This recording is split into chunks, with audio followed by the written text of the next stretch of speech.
And you know, keeping our focus, it's me, I'm back, Janik, your host, Motivation Academy. And keeping our focus in a world that is very, very unfocused is always a challenge.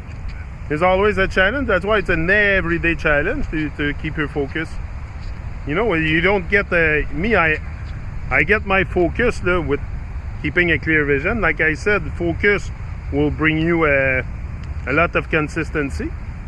Consistency will bring you to another step also, another step of greatness. And that's what we want, to get to that other step, to at least put our foot onto it. Put our foot onto it, onto solid ground, and it's very, very important. Have our foot put on solid ground and make sure we don't go astray from that solid ground that we put for ourselves is a very good way to advance forward. Because if you go on reverse, you're gonna end up in the Babylon hearse. Told you that. The corbillard de Babylon. We don't want to end up in the corbillard de Babylon.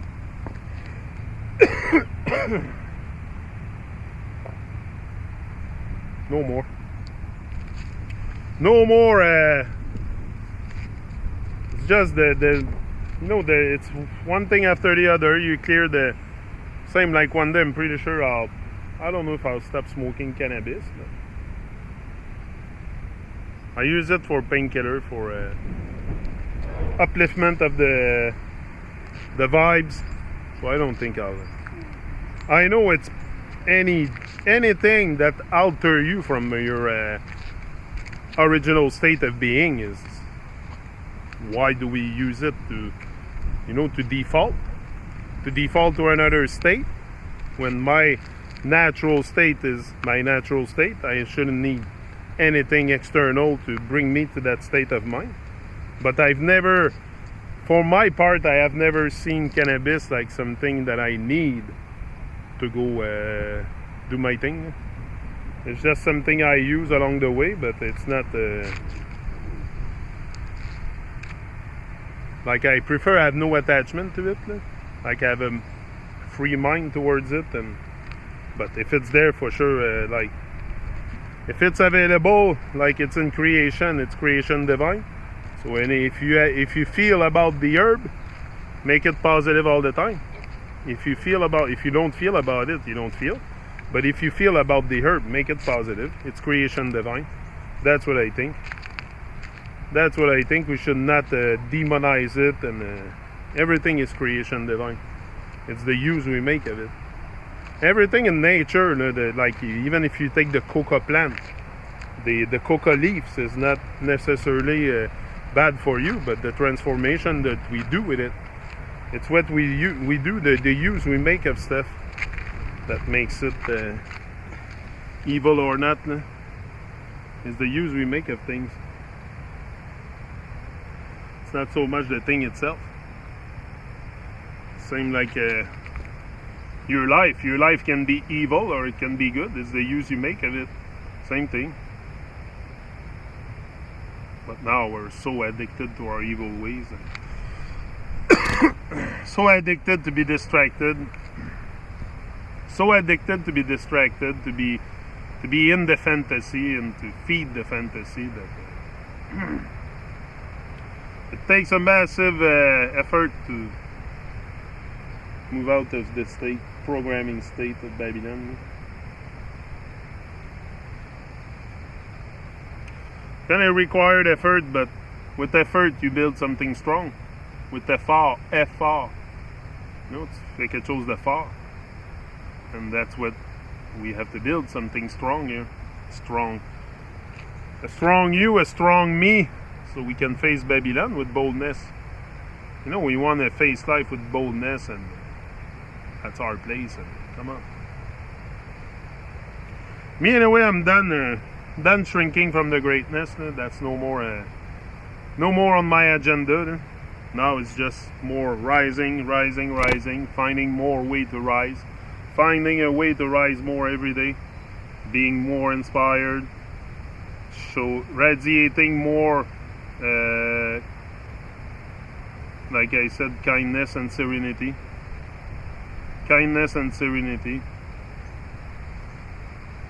and just find my way, figure it out. You know, we're here to figure it out, but most of us don't want to figure it out. We prefer other people to figure things out for us. So that's why we don't think for ourselves. That's why we fall into the default state, because then we don't have to define ourselves. We don't have to define our reality, define our living soul. We don't have to define nothing. It's easier to default. Always easier to default than to create your own living soul.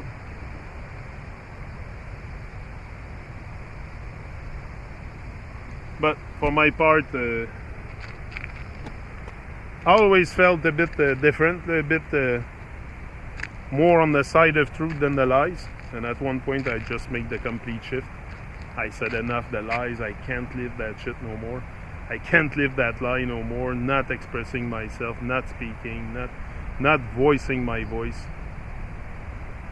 No more shrinking. And yeah, I was telling the story, I forgot to tell you this morning, I started onto a story. I got to the store, and yes, I keep talking to you about not shrinking from greatness and all that. Yesterday I get to the store, and yeah, I forgot to tell you the story this morning. I got onto it, but I stopped, I don't think I told you. And I got to the grocery store, and there's a bottle of wine, and it's written shrink. So I tell Gavin, I said, yeah, that's what happens when you drink too much wine. You shrink from your greatness on the couch. And the bottle has a couch on it, and it's written shrink. I'm like, come on, are you serious? Do you put it in your face that much? Yeah, it's all in our face. You know, that's what happens when you drink too much alcohol. You're gonna shrink. You're gonna shrink from your greatness, from your... And that's the most potent thing in society available for us to take us out the moment. It's alcohol. Alcohol is the destruction of mankind. It's our destruction, big time. Big time, and most of us are caught up into this. A lot of people are caught up into alcohol because it's legal. And yeah, of course it's legal. It's lethal. Anything lethal is legal.